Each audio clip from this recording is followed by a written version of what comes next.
رب کا تو نور ہے، روشن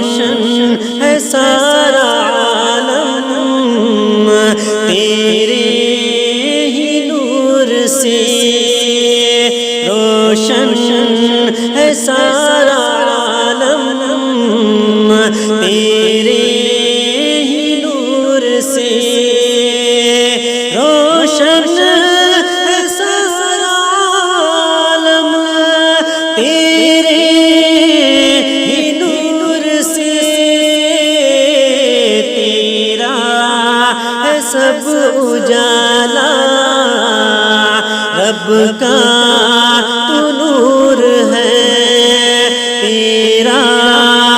ہے سب اجالا، رب کا تو نور ہے، نبیوں میں سب سے اعلیٰ، رب کا تو نور ہے، نور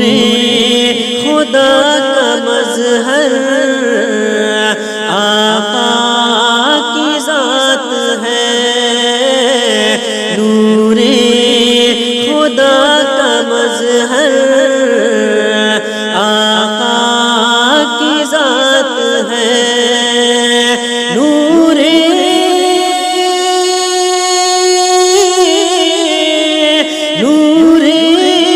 خدا کا مظہر آقا کی ذات ہے، تو ہی ہے نور والا، رب کا تو نور ہے، تو ہی ہے نور والا، رب کا تو نور ہے، نبیوں میں سب سے اعلیٰ، رب کا تو نور ہے، نبیوں کا سلسلہ یہ آقا ختم ہوا، نبیوں کا سلسلہ یہ آقا ختم ہوا، نبیوں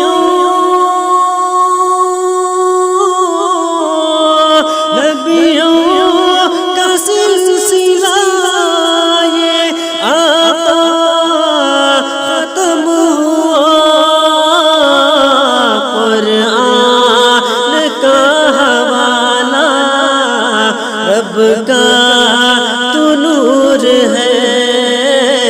قرآن کا ہے حوالہ رب کا تو نور ہے، نبیوں میں سب سے اعلیٰ، رب کا تو نور ہے، فانوس بن کر جس کی حفاظت کرے وہ شمع کیا جسے روشن کرے،